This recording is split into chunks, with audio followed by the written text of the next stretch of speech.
crazy. This is crazy, and this is the basis of this new cap and trade system. This faulty seed, this lying, deceptive seed of information is the underpinning, the underbelly of this new cap and trade system. And if people get that this is a falsity, they will get that the entire system that they're building, that they brought in the head of J.P. Morgan Chase. Did you know that? A woman who was the architect for the derivatives market with one of the architects of Enron to help create this carbon system. Yep. That's pretty bad. I'm not even involved politically. I'm an environmental advocate. I've always been concerned about the environment. You're talking to somebody who was in shock learning what I learned on the last maybe 200 or 300 hours of research I've done.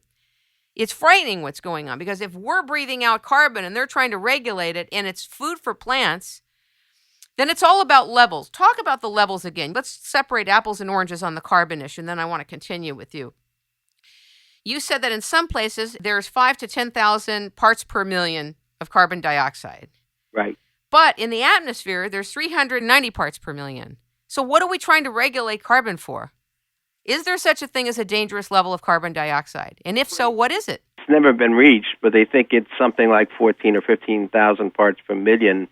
We do know that in submarines, it's between 6,000 and 11,000 parts per million because the air is trapped in there. And then, like I said, in auditoriums, it can be 5,000 to 10,000 parts per million. Of course, when you open the doors and people leave, it escapes and goes back to normal. It doesn't affect people in any way, but it does benefit plants that we grow and help us with producing food. Because in addition to causing more growth, when plants are more vigorous, the soybeans and the corn and wheat, because of CO2, the biomass is greater. They've measured in sugarcane an increase of 40% in tests in some fields where they've tripled the CO2. But it also shades the ground. It becomes more drought resistant. There are fewer stomata on the plant leaves because they don't need to struggle so much to take CO2 out of the air. That means also less water vapor is evaporated into the atmosphere, so water needs are lower.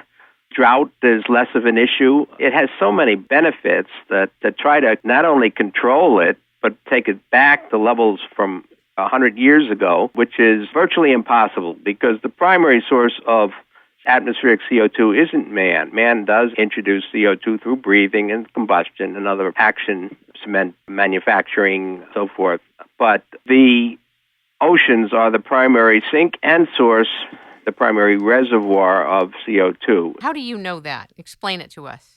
Well, scientists, geologists, and oceanographers that are focused on the oceans, as one in particular, Tom Segelstedt in Norway, who I know quite well, talks about the oceans as being an infinite buffer for CO2. He said you could burn all of the fossil fuels on the planet and the oceans would take up the excess CO2 so that it wouldn't increase the CO2 by more than 20%. How come that's not a frame of reference around the world so that people that are concerned about the environment can know it? An inconvenient fact. Their models are built in ways that give them the desired results. Like data in, data out? Yes. They're simulation models, which is different from verifying facts. Is that correct? Right. And when they look at models and models don't verify with the data, then the data must be wrong. Not their models. They always go back then and fiddle with the data to try to make the data fit their models. And this has happened again and again. I could give you many examples. But as a meteorologist with 30 years' experience and heavily involved in climatology over much of that time, including when I was a professor and taught climatology and microclimatology, we look at the data and we let the data tell us what the story is. For example, if we look at record temperatures in the United States, which aren't jiggered with in the data, we look at the record state temperatures, and there are 12 months in 50 states, so there's 600 records, and you look at it by decade. The 1930s stands out like the Sears Tower, and the 1980s and 90s had a little bit of a blip upward, and the 2000s are lower than any other decade since the 1800s in terms of state heat records. And yet they're trying to tell us that their models say that heat records are increasing at an alarming rate. EPA has had several statements and stories come out with that as a theme. And it is part of their endangerment finding as to why they need to take action now because of the threat imposed by rapidly increasing heat waves. Whereas when we look at the data, we don't see that. We see a unremarkable heat story in recent years compared to the 1930s, the Dust Bowl days. They have been taking the original data and they've been adjusting that data, finding reasons to modify the data in all three data centers. Well, maybe I had to go back and talk about, as I did in the paper, about the major issues. Yeah, talk about your paper with Anthony. Yes. We cataloged a number of major issues with the global data, including a major dropout in the number of stations. We had 75% of the stations that were used in establishing the temperature records in the 60s and 70s disappeared in 1990.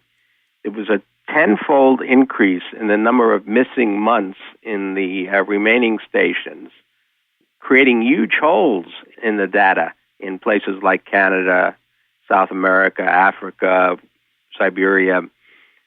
And there was also no adjustment in the data for urbanization, even though it's a well-established fact. And I learned this early on in my career by an association with the father of climatology, Helmut Landsberg, who authored a book called Urban Climatology, who taught me about the urban heat island. And it's a well-established fact that cities are warmer than rural areas. And as they dropped out the stations, many of those stations that were dropped out were rural stations. Many of the stations that remained were airports. And cities have grown around airports. You can probably think of airports, and your listeners can probably relate to that, and airports near them, that the environment around those airports has changed. And highly congested, right? Yes, they become congested. They put up hotels. There's more runways. There are more roadways. All of these trap heat, and as a result, temperatures rise. There's no adjustment for this change in that data. Anthony Watts is also, with a project called surfacestation.org, done a survey of climate stations across the whole country, and there were 1,221, and he's done well over 1,000 of those stations with a team of volunteers, and they go and they take pictures close up from all orientations and also from satellite, Google Maps, and high-resolution data, and then they compare the siting of those instruments with the government standards, and the government has published standards for where temperature instruments ought to be sited. And they have found that 90% of the 1,000-some-odd stations that they have surveyed do not meet the government's own standard, and all of the problems introduce a warm bias. So now you've got station dropout, missing data, no adjustment for urbanization, you've got this poor siting of stations, and if that isn't bad enough, they do a final adjustment, partly because now they've created a lot of holes in the data by searching around and looking at other stations. They call it an homogenization process. You almost always wind up averaging in fast-growing cities with rural cities, and the result is a warming. But it is mainly in recent years that you get a warming, and the result of all of these changes that they've made has been to cool off by 2 or 3/10 of a degree the 1930s, the 1940s, 1950s, pretty much eliminating that warm blip back in the middle part of last century. And so that accentuates the apparent warming that we've got in the last 2 decades. With all these issues, it almost guarantees that every month will rank in the top 10 warmest ever. Even this winter, if you recall, when in the United States it was a brutal winter all across the South, some places the coldest ever in Texas, and the coldest in 77, 78 in a lot of places, and also in the UK and Russia and parts of Siberia was the coldest ever on record. In China, the coldest in 71, 72. So here we had a very cold northern hemisphere temperature picture.